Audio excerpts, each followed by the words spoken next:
You'll never be ridiculed by anyone who has bigger dreams than you do. They honestly don't even have the time to spare. Anyone with a real, deeply felt vision is in constant motion to achieve it. And Brandon Dawson seems to be one of those guys who has a genuine interest in helping others achieve their dreams as well. He's also done this whole business building thing before, having sold his previous company for $151 million and building his current business to something like a $500 million valuation or something stupid like that.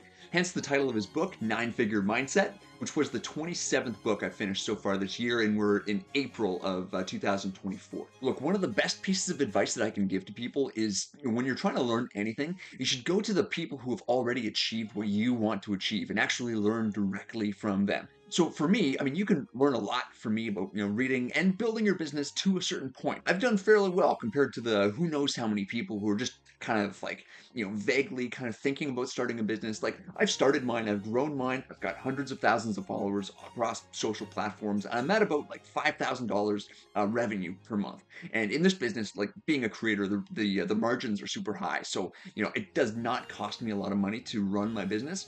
But if you want to learn how to like, start a publicly traded company and like sell it for a big valuation and like lead a sales team, like I can't teach you that, and I would never pretend that I can. So if that is something that you want to do, then you go to someone like Brandon Dawson, who's actually done this before, and he's helpfully put this all together in a book. So naturally, in a book like this, there are tons of personal stories from his life, and interestingly enough, so he started a business of his own, like very early on, but he was also kicked out of his own business that he started, and it was because of a single mistake that he made, and that he talks about in the book. So he's no stranger to failure, but he had to start again from nothing, which means he didn't just like get lucky. I mean, he's done this repeatedly, like again and again. Like he's built a business successfully, lost it, done it again, and he held on to his success, and then he built on that by starting another business venture with Grant Cardone, and that's the $500 million valuation company. So he's done this again and again and again. I ended up with about 5 pages of notes from this book. I'll link to my notes down in the video description. They'll just be in a Google Doc that you can just have for free.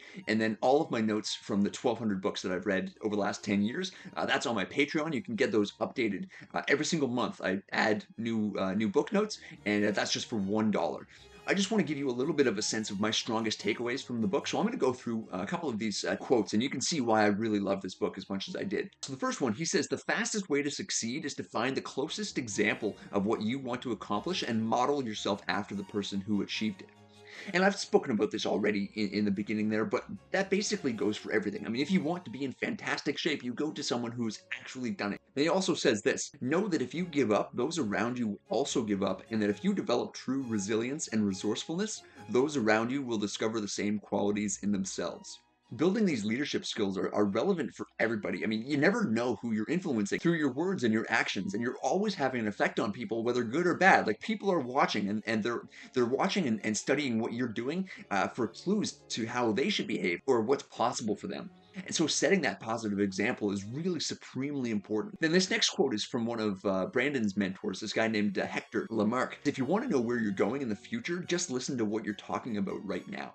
And this goes back to always having an influence over other people, like who you hang around with and who you spend time with, and not just who they are, but what you guys, spend time talking about. It makes such a dramatic difference in where you're going. I have friends in my life who aren't that into business or self-improvement or reading or anything like that, and I still appreciate them and value them for who they are, but I'm much more likely to spend time around people who are actively, growing businesses, and, like they're reading all these books, and they're hitting the gym, and they have, plans and visions for the future. And like those are the types of people that I enjoy spending time with, because I know that, when I spend time with those people and we talk about those things, we're predicting our own future and speaking about what we want to bring into existence. And that's a real power. This next one is something that trips up a lot of people. So he says, confidence is a belief in yourself.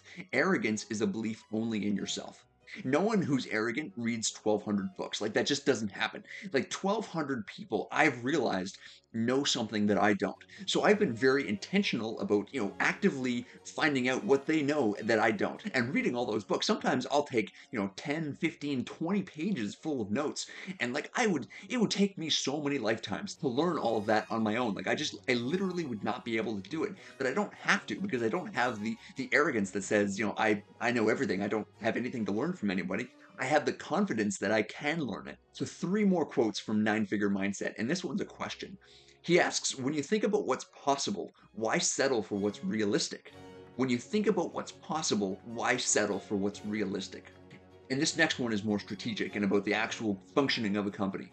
He says, my definition of business ownership evolved to where I viewed it as having other people doing the work for you so you can guide the strategic growth and direction of the organization. See, that's where I'm not quite at in my own business. So I do a lot of the work myself, which I don't mind. I actually enjoy video editing. I love, scripting my own videos. I'm probably always going to be scripting my own videos. I don't think I'll ever outsource that. But when you're doing all of these sort of technical things yourself, like posting on all of these different platforms, getting on sales calls. I think you should be able to do that yourself in the beginning, but those are the types of things that if you really want to grow, especially exponentially, you're going to eventually have to pass those off to other people and let them handle it. So you can sort of take a step back and take a step up, basically, to take the 30,000 foot view and sort of guide the direction of your company or your business. Like, where do you actually want to go? Sometimes it's difficult to sort of, get up out of the weeds and actually decide where your business is going and like the strategic direction that you want to take it and make those sort of higher level decisions. And that's coming from someone who's very capable of doing these things himself, but he realizes that if he wants to grow the business,